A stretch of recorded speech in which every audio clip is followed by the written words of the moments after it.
What's up, everybody? Welcome back. And if you remember from a couple videos ago, I had talked about what was on Peacock in the sci-fi section that I enjoyed. And so I had mentioned that maybe I was going to go through all the horror stuff and see if there was ones that I also liked from the horror section, which ones were good, maybe some that, hidden gems kind of thing, or maybe there were some that were just bombs. So I went through the horror section. I have a little list as well, and I went ahead and kind of put it in a top 10. If you go on there, you'll see there's a ton of horror stuff, and there's a ton of cheesy horror stuff. So like the really, really bad, really B, like, is there lower than B, like C movies? Are they D's? I don't know. They're pretty bad, like ultra cheesy bad. And sometimes that can be good, but you know when it's not. You know what I'm saying? So I picked a top 10 and then a couple of honorable mentions, and so let me give you some of the list. All right, so a couple ones that are decent, but maybe not top 10 quality or worth your time. Lazarus Effect is on there. It's pretty decent. It's a good little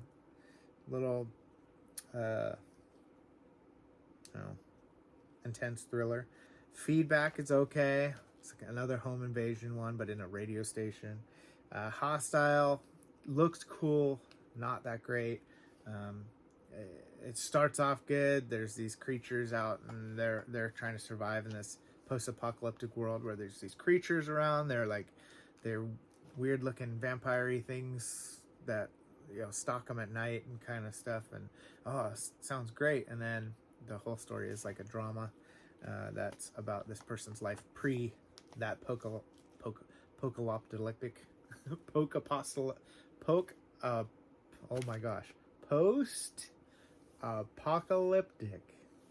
time frame. Sorry, my dyslexia is in full force this morning, so it's going to town. All right, so also on there, Escape the Field is pretty good. It's a Peacock exclusive. It's just kind of more like a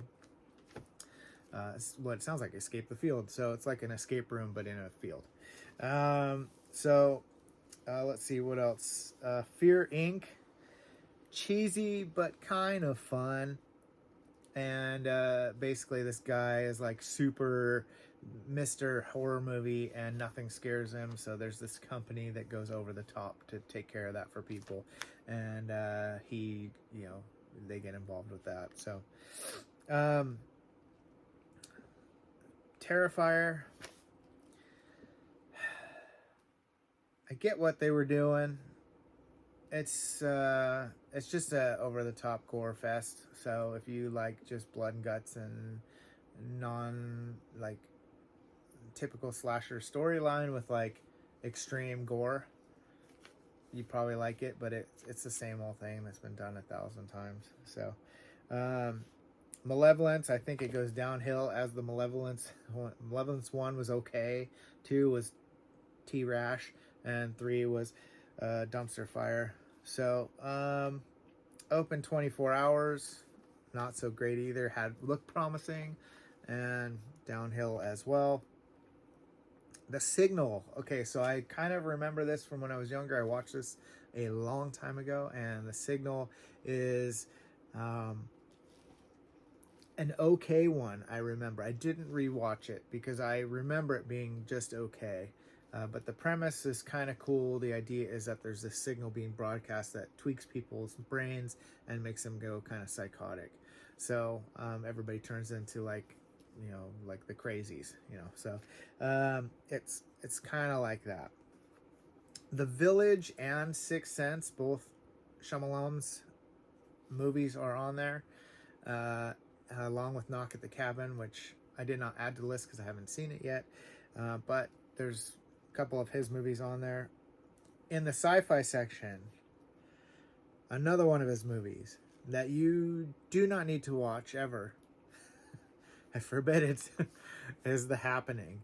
And oh my goodness, I hated this movie when it came out. So maybe I've softened over the years and I could rewatch it. but I really didn't like it when it came out. I was so disappointed.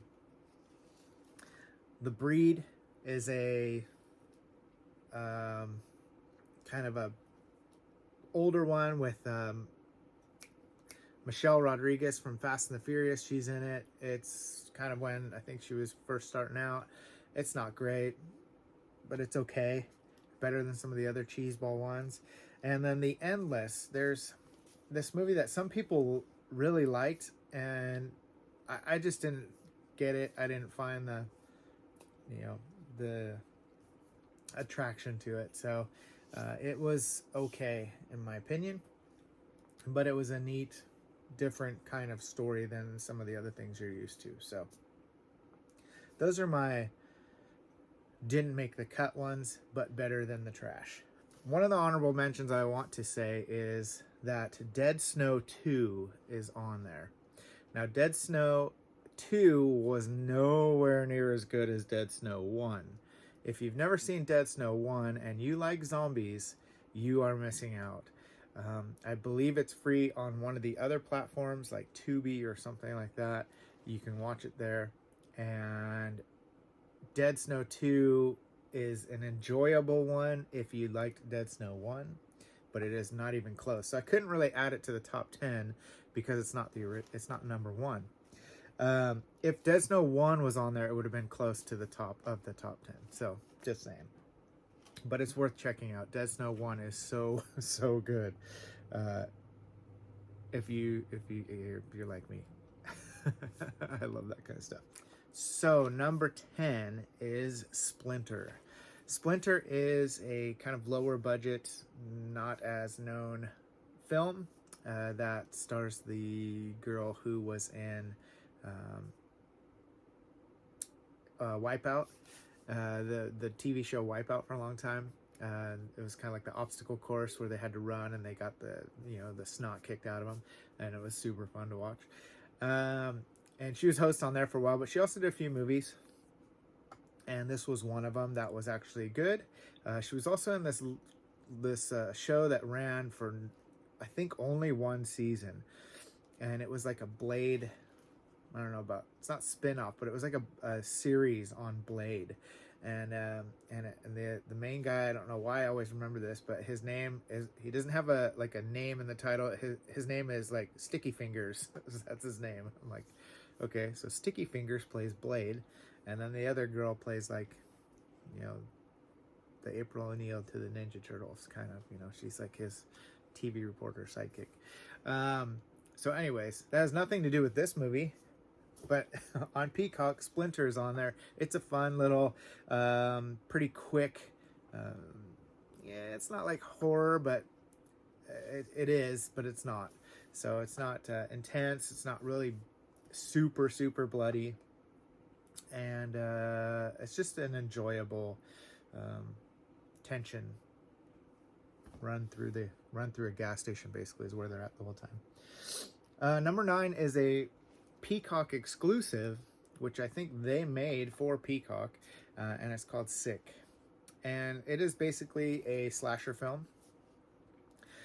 Peacock put this out right after the pandemic of the whole COVID, really the time that it was really prevalent, and it pokes fun throughout the movie at that kind of stuff, in the trailer, I'm not going to spoil anything because this is in the trailer also, but this girl is running for her life. She comes up to a car, she's banging on the window, and let me in, help, let's go, and the person's like, where's your mask? You need a mask. I can't let you in. It's not safe, and it just kind of pokes fun at that.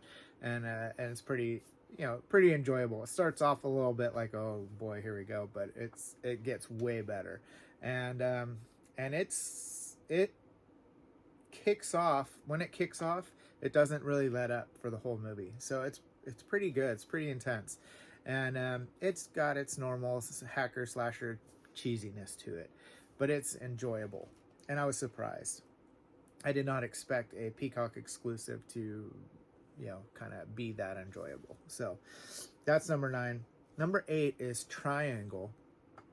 And I remembered seeing this movie a long time ago, but I couldn't remember anything about it. So I went ahead and rewatched it the other day, and it was pretty enjoyable. It's got a nice like I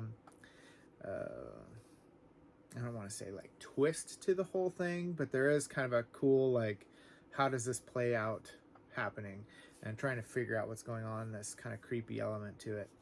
And it's not super terrifying or horrifying or anything like that. It does have I think it's Liam Hemsworth. No. Yeah.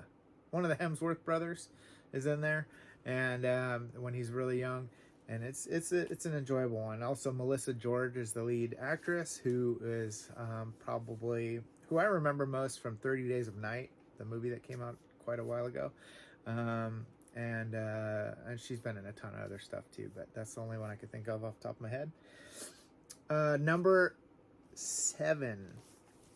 Number 7 is not the best of movies, but it's just a fun movie, and it is Violent Night. So it is the one with David Harbour that just came out, that where he's Santa Claus, and he's like a kind of a scumbag Santa.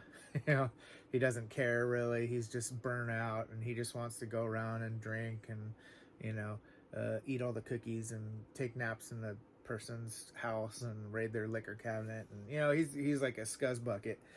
But David Harbour's pretty funny. I've even heard someone say like he's the kind of the newer Bruce Campbell, where he can play these roles that you just really enjoy. I don't know, because how can you beat Bruce Campbell? I mean, David Harbour is fun and good, but I don't know if he's a Bruce Campbell. I don't know. What do you think? Probably not. I love Bruce. But Violent Night's really good. It's basically a what do you call it? A home invasion, where they're trying to raid this house, and Santa happens to be there, and then it goes violent. It's kind of cool, his origin story in it though. So number 6 is Jigsaw. Jigsaw is part of the Saw franchise. I cannot remember which one it is, but I really enjoy the Saw franchise. Not that they're the greatest movies on the planet, but probably a lot of nostalgia, knowing that each year there'd be like a Saw movie that came out, and you'd go like around Halloween, and we get to go to the movies and watch the new Saw movie. But it's just also, there's like kind of a woven storyline through all of Saw that's kind of enjoyable. There's a few that are blah, and there's a few that are better, but Jigsaw is a pretty decent one. And if you like Saw and maybe you haven't seen it yet, it's worth your watch. So number 5, Invisible Man. This one is kind of a remake or a different version of the one that was with Kevin Bacon back in the day. This one kind of takes a whole nother route. They're not really the same. It's not like the same movie remade. And this one I think is a little more enjoyable. It's a little less like stalker creepy. I don't know. They're both kind of stalker creepy, I guess. I don't know. It's enjoyable. It's filmed in a way that's a little more dark and intense, I think, than the original. So I think it's enjoyable. I think it's the thought of what would you do if this was happening to you? How would you get out of it? How would you resolve this? I think that's the more terrifying part. What would you do if someone was doing this to you, kind of thing? So number 4, maybe unheard of. I don't know if anybody's actually seen this one or watched this one at some point. I don't know if it's a unknown or if it's or what. I saw this a long time ago, I think when it first came out, and I don't know how I came across it. I don't know when I came across it, but it was so enjoyable and it was so well done. It's a kind of a creature feature, and it is The Host. And The Host, basically the idea is that a mortuary pours a ton of formaldehyde down in the sinks at their place, and it goes into the river, and then this creature comes out. But it's really enjoyable. It is, I don't even think it's dubbed. I think it's in the original language, and I think there's just subtitles. So if that's something you can't handle, then it's going to make it a little more difficult. If it's something that you don't mind, then it is a thoroughly enjoyable movie and worth watching. Number 3, classic, Shaun of the Dead. Shaun of the Dead is one of the greatest zomcoms, like zombie comedies of all time. It is up there, and it is so enjoyable and so fun. It is a little bit dated now, but it is still thoroughly enjoyable. I personally like Zombieland better, but Shaun of the Dead is like really right there with it. So zombie comedies are so fun and enjoyable, and this one is like held the top for a long time of numero uno. So if you haven't seen Shaun of the Dead and you like zombie movies, then I don't know why you haven't watched it yet. So if you like zombie movies, you probably have seen this before. Number 2 is also a kind of little known movie, and it is just probably in the 2 spot over Shaun of the Dead for me because of the main character, Alan Tudyk. And I love Alan Tudyk from watching him on Firefly, and then following his career since then. It is Tucker and Dale versus Evil, and it is hilarious kind of take on the slasher genre. And it's just fun to watch, super fun, and you will enjoy it, I think. So number 1, we'll get there. This is one of the best zombie movies I have seen in a long time, and it is Train to Busan. And Train to Busan is just a non-stop zombie intense ride all the way through, and it is really enjoyable. The second one that came out, I can't remember the name of it right now, like Peninsula or something like that.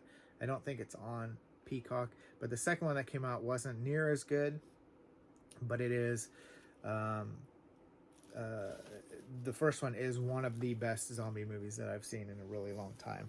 That's the top 10. Now, I didn't add Knock at the Cabin, which just aired on Peacock, because I haven't watched it yet.